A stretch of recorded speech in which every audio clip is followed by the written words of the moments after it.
வந்து நிறைய இன்டர்வியூஸில் பார்த்துருக்கேன். அந்த சிங்கிள் டேக் அப்படின்ற மாதிரி சொல்கிறீங்க இல்லையா?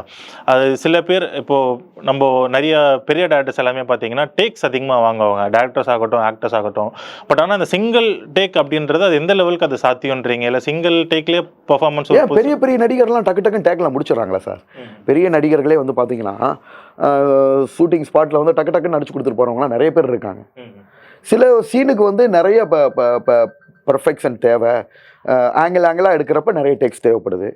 இப்போ கடவுள் புண்ணியத்தில் வந்து பார்த்தீங்கன்னா நம்மளுக்கு வந்து சினிமா சைடில் சிங்கிள் டேக் ஆர்டிஸ்ட் தான் பேர் இருக்குது. இப்போ நான் 5 படங்களை நடிச்சிருக்கேன். என்னோட இதுக்கு வந்து நான் ரொம்ப டேக் எடுக்கவே இல்லை, டக்கு டக்குன்னு நடிச்சு முடிச்சுட்டு போயிட்டேன். அதுதான் கேட்கலான்ட்டு. இப்போ நீங்கள் 5 படங்கள் நடிச்சிருக்கதா சொல்லியிருக்கீங்க. அந்த 5 படங்களையும் நீங்கள் அதிகபட்சம் எவ்வளோ டேக் எடுத்திருக்கீங்க?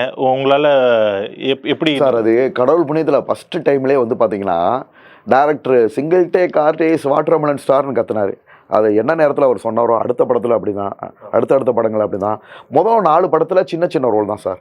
சின்ன சின்ன ரோல்னால் ஒரு மாஸ் என்ட்ரியாக திடீர்னு நம்மளை உள்ளே காமிக்கிறாங்க.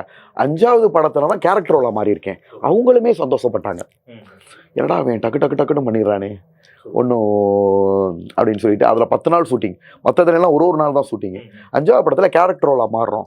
அப்போ அவங்க கொடுக்குற டைலாக்லாம் ஆக்சுவலாக அப்போ டைரக்டர் சொல்லலை, ஷூட்டிங்லாம் முடிச்சதுக்கப்புறம் சொன்னார். பரவாயில்ல, டைலாக்லாம் நாங்கள் கொடுத்தோம், முன்னாடி ப்ரிப்பரேஷனுக்கும் கொடுக்கல, அப்பப்போ கொடுத்து டக்கு டக்கு டக்குன்னு பேசி நீங்கள் இது பண்ணிட்டீங்க, பெஸ்ட் ஆஃப் லக், நல்லா பண்ணுறீங்க, நாங்கள் அடுத்து நல்லா அந்த ஷூட்டிங்லேயுமே நம்மளுக்கு நல்ல முக்கியத்துவம் கொடுக்குறாங்க சார். அதுதான் சார் கடவுள் கொடுத்த ஒரு வரம். ஒரு பெரிய ஸ்டாருக்கு உண்டான என்ன மாதிரி கரெக்ட் எல்லா வகையிலுமே சொல்ல வரேன். ப்ரொடக்ஷனில் சாப்பிட்ற இடத்துல இருக்கட்டும், பேமெண்ட்டாக இருக்கட்டும், அவங்க அணுகுமுறைகளாக இருக்கட்டும், எல்லாமே ரொம்ப டீசென்சியாக இருக்குது. அது எனக்கு ரொம்ப பிடிச்சிருக்கு. ஒரு ஜென்ரலாக ஒரு இன்ஸ்டா யூடியூபரில் ஒரு நிறைய ரீல்ஸ் போட்டு வீடியோஸ் போட்டு பிரபலமான ஒருத்தர் கேரவனில் போயிட்டு நீங்கள் மேக்கப் போட்டு ரெடி பண்ணும்போது உங்களுக்கு எப்படி இருந்தது? கேரவன்லாம் கொடுத்துருக்காங்களா? கொடுத்துருக்காங்க. இந்த டிரான்ஸ்ஃபர்மேஷன் அந்த டிரான்ஸ்ஃபர்மேஷன் நீங்கள் எப்படி பார்க்குறீங்க? ரொம்ப சந்தோஷமாக இருந்துச்சு. நீங்கள் சொன்னாப்புல கேரவனில் வந்து பார்த்தீங்கன்னா பசங்கள்லாம் என் மேலே உயிரை வச்சுருக்காங்க சார்.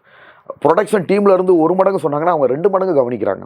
பசங்க என்ன பண்ணுறாங்க, டக்குன்னு ஓடியாந்து நம்மளுக்கு வந்து பார்த்தீங்கன்னா நல்ல மேக்கப் ஆர்டிஸ்ட்லாம் சும்மா சொல்லக்கூடாது, அது நம்ம எப்போ செஞ்ச புண்ணியம் தெரியல, நல்லா கவனிக்கிறாங்க. சாப்பிட்ற இடத்துல அப்படி கவனிக்கிறாங்க சார். அண்ணனே வாங்கினே உட்காருங்கண்ணே, எங்களுக்கு ஹீரோயினை பார்த்ததை விட உங்களை பார்த்தது தானே சந்தோஷம். அதாவது உண்மையான வார்த்தைகள். அவன் கவனிக்கிறான் பாருங்கள் சாப்பாடு.